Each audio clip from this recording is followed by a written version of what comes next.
All right, Fresh, let's go to the game of the week. The world's largest outdoor cocktail party right here in our own backyard, Jacksonville, Florida. It is one of the best rivalry games out there. I would say easily the number two neutral site rivalry game, only second to the Red River rivalry shootout in the Cotton Bowl. It is the annual Georgia Florida game played at 3:30 on CBS. Right now, time to record, and I thought this was high. Georgia, 14 and a half point favorite in this game. Over under is set at 47 points. Fresh, I got another number for you. 1,085 days. That is the last time the Georgia Bulldogs suffered what I consider a regular season loss. And who was it to? It was to these Florida Gators. Fresh, you're the resident Georgia fan. I'll turn it over to you. The cocktail party is, I think, for both fan bases, there are joys and there are pains, as throughout the history, throughout the annals. Different generations have different. I think for any kind of college fan base, different generations have different teams that they hate more than the other, depending on what conference you play or what how things roll. People in the '90s, Florida fans didn't really think much of Georgia, but people who grew up in the '60s, '70s, and '80s, they hate Georgia because Georgia beat them all the time. And it's the exact opposite. If you grew up in the '90s and 2000s as a Georgia fan, Florida's pretty high on your shit list because they beat the trash out of the dogs a lot. Um, when you come into this game, both fan bases, if you're the favorite, you always kind of feel a little nervous, because just weird things can happen, upsets happen in any kind of rivalry, and that word you always come in and have a little, keep yourself, you talk yourself some junk, but you keep yourself a little, wary at times. Um, into the 1997, Florida coming off their national title, thought they were going to roll through. Georgia was a 20 and a half point underdog, and they won. 2005, Georgia rolls in, top 10 team. Florida having a rough year. The week before, DJ Shockley gets hurt. Joe Tereshinski's the starting quarterback, and Florida pulls off the upset. 2012, Florida's number two in the country. Georgia rolls in with a loss and beats them. Um, Things happen. There's a year where Georgia rolls in, rolling high, highly ranked team, favored, and on a fake field goal and a Publix bagger, 12th string running back takes it to the house, and Florida goes on to win. Crazy things happen in this football game. Both fan bases have seen both ends of the spectrum, and it's a weird where both fan bases have a respect for each other, and then in the parking lot, and then when the game kicks off, the hatred really boils over. It's a fun environment. It's a great environment, and you really, as much as you want to predict what's going to happen in that football game, just like any rivalry, crazy things can ensue, and that's why you have to be prepared, and you've got to play a full four quarters. You look back, 2001, 2021, it was a kind of a low scoring, clunky first half, and then Nolan Smith gets a turnover, Dogs score. Nolan Smith gets a turnover, Dogs score. Florida goes out again, throws a pick six to Nakobe Dean, and within a blink of an eye, it's a blowout. Last year's tight ball game, and then the throw to the back shoulder throw. Bauer sort of taps himself, takes it down the sideline. Before that, it was kind of a tight thing, was kind of clunky, and then they sort of pulled away from there. But people play a little tight in this football game because there is a lot that can happen. You got to be wary of what's going to go on. And I think Billy Napier and the Gators still, you beat Tennessee at home, but they always beat Tennessee. They're still looking for that one true big win. It's year number two. Can Billy Napier get that W? Can he really assert himself as that head coach, for the Gators going forward in the future? They've been doing great on the recruiting trail. Can they get that one true big time win? Either it's Georgia or Florida State or both to really say, I'm here, I'm locked in. The Utah game opener last year was one thing. Things happen in an opener, but beating Florida State or beating Georgia or beating both in a year would really supplant yourself as being the head coach that truly arrives for Florida. And I think that's what they're kind of looking for. And I expect them to come out and pull out all the stops in this ball game. Um, Florida is a run first football team, and that's where I really want to start this football game looking at it. the Florida running attack versus the dog rush defense. Georgia's allowing 91 yards rushing a game, tops in the SEC. Florida's rushing for 141 yards a game. That's 10th in the SEC. Can Florida find a way to run the football and be successful at it? You don't have to run for 8 yards every carry. If you can run for 4 and manage, the clock, manage the down distance, wear out the Georgia defense, maybe in the second half you have a chance to hit a couple big plays and pull off the upset. But you've got to run the football. That also slows down a pass rush that could come into play if you're down, or even using play action off of that. You've got to find a way to run the football game. Can Florida's offensive line and can their running backs help put themselves in position to succeed? We've talked about Graham Mertz. He's actually been improved this year compared to the past. But the play action game and the ground game helped Graham Mertz be successful. Him and Pearsall, the receiver, they show up when that play action game is in play. If they can't run the ball successfully and the Dogs defense can start teeing off, that passing success for Mertz might not be there, but they have to have that running game to get that going. Quietly, the Gators do have the sixth best passing attack in the SEC, averaging about 280 a game, but it all feeds off of the ground game. They use the ground game, set up the passing game, and go from there. It's who Billy Napier is.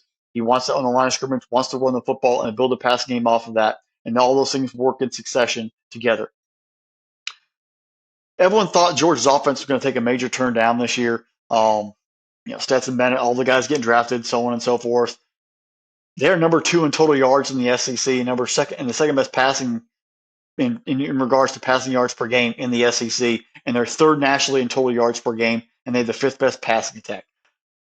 Carson Beck, Jacksonville native, has this. Him and Mike Bobo have put this offense together. Receivers showing up, making plays, patchwork an offensive line together, patchwork the ground game together. But guys are starting to get a little healthier outside of Brock Bowers, and guys are starting to click and get on the same page. Can they continue to keep building up that offense moving forward? It's been great up to this point. They've had some slow starts, but they've started to see some success. But from here on out, this offense has got to be able to show up much more consistent and much earlier, like they did versus Kentucky. You got Florida here. You got Missouri, who has a very electric offense. Ole Miss is an electric offense, and Tennessee is just Tennessee. In that game in Knoxville, you're going to have to be able to show up and score points. You can't have a slow start in any of these football games. Are the offensive numbers a mirage, or are they truly signs of this offense really developing and being successful moving forward? That's what I want to see. Can Carson Beck come in this football game and put up points early, get comfortable, and let the defense take over, and then manage through there? Or will jitters of being in your home stadium? Now, the history on Carson Beck, from Jacksonville, grew up a Tim Tebow fan. Obviously, he knows this rivalry. I'm going to go ahead and bet he's a Jaguar fan, being born and raised here in Jacksonville. He's playing in the stadium of his hometown, in an NFL stadium. That's something you're going to walk in, in Athens, walk in anywhere else, that's one thing. But a stadium you've seen, probably been in as a fan multiple times in your life, and now you're the starting quarterback at, we got to factor that in. Will there be jitters early in this football game, or will he find a way to feel comfortable? Is there pressure of playing in Jacksonville as a Georgia quarterback and not playing for Florida because he was recruited by Florida to play for baseball? Where do these things come into play? Where's his mind at when he walks into into the stadium and when kickoff hits? Where does he go from there? And does the jitters get into play, or does he just sort of settle in, make some throws, get some runs, and let the game go from there? So keep an eye on that as the ball game moves forward. Georgia's defense hasn't been as electric from a statistical perspective as it has in the past. They're not giving up 6 points a game. They're giving up 14 and 202 yards a game. Those are both tops in the SEC, but those aren't what we've traditionally seen in the past few years where they're number 2 or number 1 in the country. So will this Georgia defense, rotating some younger players, getting them in there, how will they perform in this football game? How will they perform today, on Saturday, and going forward down the stretch against some pretty good offenses? Have they developed? Are the injury concerns being addressed? Have guys gotten in those rotations where they feel more comfortable in playing and understanding the system? That's what I want to see. How does this defense continue to show focus and drive? They look great versus Kentucky. They kind of looked a little clunky versus Vanderbilt. Where are we starting to see this defense, shake out? They looked a little hit or miss sometimes early on in the season. Where are they going to get their vibe and start playing at a higher, more intense rate from start to finish in this football game? Florida's defense, we didn't expect much from them coming into the year, and they've actually been very, very improved and shown a little ferocity on the field. Giving up 20 a game, allowing 312, both fifth in the SEC, but the game film of watching the way they're flying and organized and communicating at the second and third levels has been something we haven't seen at Florida in a while. They weren't good in 2020. That 2020 defense was horrible. 21's defense was pretty bad. 22, but we're starting to see an improved defense there at Florida. They obviously got the Ray Davis in Kentucky ran the ball all over them a couple weeks ago, but they've shown in other games where they can be improved and play a little more aggressive, get after the quarterback. What defense for Florida shows up? Do they play with a little extra ferocity? Do they get some turnovers? Do they force some confusion? That's what this going to have. You keep them in the football game. Can they stay in the ball game? They don't have to give up 1,000 points. If they bend not break mentality, maybe allow field goals to the red zone, not touchdowns. How does this Florida defense show up on Saturday to pull off an upset and take out Georgia? It's college football. Ball bounces different ways. We just saw Virginia beat North Carolina. How do they become disruptors and take down Carson Beck and this Georgia offense and Mike Boa's led offense? I expect Florida to come out pulling out any kind of trick play they potentially have. This is a game for, if you get it, you're still alive for Atlanta. And that's a big thing where we come into the season. Did Florida even have a chance? They have everything ahead of them. They already beat Tennessee. They still have Georgia on the schedule. They got Missouri on the schedule, LSU. But if you beat Georgia, it keeps your hopes for Atlanta alive. And that's what anybody wants to have in any kind of conference play. Are you still alive in November for a conference championship game? I think Florida's going to come out, trick plays, watch for some crazy stuff, keep themselves alive and take the initiative and be the aggressive football team. At least they try to. Kirby hates Florida. He was there in Athens when Spurrier put up 50 back in 95. This game means something to him. It means something to the fan base. So I don't expect them to take this thing lightly. They're not going to overlook this game. We talk about this with Ryan Day. Does he take the Michigan series too much, or does he care more about the playoff? I think he's getting better at that, but Kirby takes this game seriously. I think this team's going to be focused and locked in. It'll be clunky early, but Georgia will find a way to win the ball game late to the second half. But in the first half, if you're going to bet Florida first half, or at least the points, maybe take Florida. Georgia wins it outright in the end. 14 and a half is a lot to cover in a rivalry game. I don't think Georgia covers, but Georgia will win. But take the under on the overall. All right, Presh. So my biggest question going into this game is, how does Georgia's offense change because of Brock Bowers being out? Brock Bowers having surgery on that ankle. Hopefully we'll be back in the near future, but he's been ruled out for this game. And when you talk to fans and stuff like that, you always hear them say next man up. And I hate that. I hate especially when it's a player to the magnitude of Brock Bowers. Next man, we gotta have the next man up mentality. I'm like, that is so disrespectful to the player that you're being injured. The fact that we're saying, obviously the guy behind him can obviously play just as good as our generational tight end over here. That's ridiculous. That is absolutely ridiculous. Brock Bowers is probably at least, and again, I'm going to go conservative on this. I'm going to say bare minimum a top 20 draft pick in this next year's draft. Probably closer to top 15. He would probably be the best tight end coming out of this draft class. How does the Georgia offense change? Does it change? Are you able to throw the ball in there? Brock Bowers is 41 receptions on the year. He's been your number one overall receiver. You take a look, 567 yards on the season. Losing him is a big deal. He is a safety blanket for Carson Beck. You've had 2 weeks to prepare for this, but like you said, going into your home stadium like Carson Beck is going to do, it's going to become more difficult when you lose that safety blanket. When you lose, hey, you know what? It's 3rd and 9. It's 3rd and 9. Florida's gone up by a touchdown on us. And I need a first down to keep this drive going. Let me find Brock Bowers is going to figure out a way to get open. Brock Bowers single-handedly won you the Auburn game. He is a great football player. How does Beck respond not having that? Does Beck rise to the occasion? Does he become a better football player because of this injury? Does some other wide receiver or a backup tight end step up and make a big play when they need it the most? I think that while that's going to be a lot of the talking points, it's definitely one of my talking points. I think that this is also going to be a referendum on the Georgia offensive line and Deshaun Edwards. We've all saw what Kentucky did to Florida on the ground. Can Georgia go old school line up, smack them in the mouth, go power eye type of thing, and just run the ball down their throat.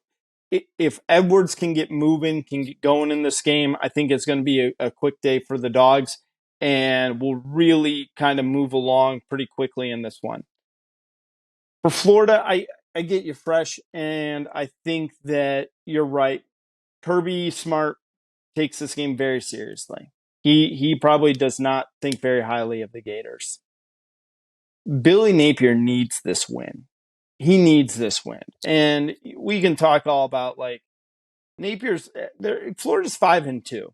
And you take a look at this, but your out of your 5 wins, only one of them's respectable, and that's the win at home versus Tennessee. McNeese, Charlotte, come on.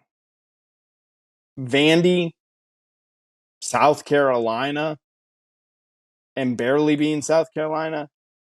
Billy Napier needs this win more than anyone else. And at times, and it's the old saying, at desperate times, people do desperate things. And I think Billy Napier is going to do, because he wins this game, don't be shocked to see Florida take a lot, and I mean a lot of chances. It's if those chances play off. You're going to take some high-risk play calls in this one. And if you hit on a couple of them, watch out. It could be a long afternoon. Florida could really do some damage to Georgia. The other thing is, can they run the football? If they're able to run the football, if Johnson, ETN are able to get going, you talked about Carson Beck coming home and playing here in Jacksonville, but you talked about Trevor Etienne and his brother Travis Etienne being the lead running back for the Jaguars. That also means that family is here in Jacksonville for him. And that's going to be a big time game for him. I wouldn't be shocked if Etienne shows out in this game. Now, not saying that Florida's going to win, but I'm looking at this. The thing to me, though, Fresh, and I'll tell you, all Georgia fans this. Any other quarterback, and this would be acceptable. But Georgia, for the last 2 years, 3 years on this podcast, I have told you how bad of a quarterback Graham Mertz is. And when Graham Mertz goes up against good competition, he plays like crap. Now, this is a family-friendly show, and I'm not going to drop profanity like Fresh over here at this. But if Georgia loses to a Graham Mertz-led football team, by God, your season's over. It's over. And again, you can puff out your chest. You can say all the things you want. You lost to Graham Mertz. You cannot lose to a Graham Mertz-led football team. You just can't. I know he's playing better at Florida, but I think those stats are inflated against way lesser competition. Georgia, you have to channel the Kentucky game again. You have to channel that game. You put up, 34 first half points in that game, I believe? Mm-hmm. Let me go back and real quick check that. Yeah, 34. You put up 34 points. You were up 34-7 at halftime. That's the type of game you need. You cannot let Florida hang around in this football game. If the Auburn type of game comes out, watch out. Florida's going to bite you in this one. You have to put Florida down now. You cannot give them hope. You cannot give them a belief that they can win this football game, because the minute they start believing that, especially third quarter, fourth quarter, late in the game, all of a sudden, Florida is going to be a very, very dangerous football team. And that pressure of that 1,085-day streak is going to start building and building up there. If you have Brock Bowers, I won't worry about this. But it is a scary situation to be in, and we want to see how Carson Beck is going to respond to this. I'm with you, Fresh. I'm going to say this. I'm not going to pick against Georgia in this game. I really, really don't think that. But that 14.5 is really high to me for a rivalry game. I would say this is a 7 to 10 point range football game. I think that Georgia's going to win by anywhere in that realm. The nice thing, I'll say this, if Georgia can kind of keep Florida at an arm's reach the entire game, It'll be a really, really good win for them. And again, a wire-to-wire type win. I want to see that out of the Georgia Bulldogs. I'm telling you this. You said earlier when we were talking about football games about we're 1 week away from the first college football poll. This game is going to be the lasting impression for who's going to get that first. I mean, again, it is the first ranking of the poll, but who's going to be ranked number one? Who's going to be ranked number two? I know the AP and the coaches, all that. That's all going to mean nothing here in a week. Like, who gives a crap about what a bunch of beat writers think and what we think or what anyone else think? The only poll that's going to matter is going to be the college football poll. Give me Georgia in this game. I'm actually going to say take the over. I think there's going to be more than 47 points scored in this game. I think we're looking at like a 31-24 game, 22 game, something like that. Like I said, 7 to 10 point win by the Georgia Bulldogs for this game. With Bowers out, Oscar Delp's going to be obviously the number one tight end, but I think Ladd McConkey is going to have his game of the season. He's been dealing with some injuries, trying to get recovered, working back in. I think he's going to be that Wes Welker, slot player that he's going to be there looking at on third down in critical situations. So keep an eye on Ladd making his real return onto the lineup on Saturday. Yeah, absolutely. One of the best tailgate scenes out there, folks. If you are someone who's listening to this up north and you've never been to the Georgia-Florida game and you're talking about a marquee rivalry game, it's one of the most fun environments I've ever been in. And I don't have a rooting interest for either one of these teams. I've been there on behalf of some Georgia fans before, so I root for Georgia because, that's who had the tickets. But it is a fun game to go to. It's definitely one that, like I said, I would rate as the number 2 neutral site rivalry game, and the only one that I would even perceive as better is Red River, and that's just because of the historical significance to that type of game. But this is a great one. Tune in for it. It's always a fun matchup. It's a great rivalry game.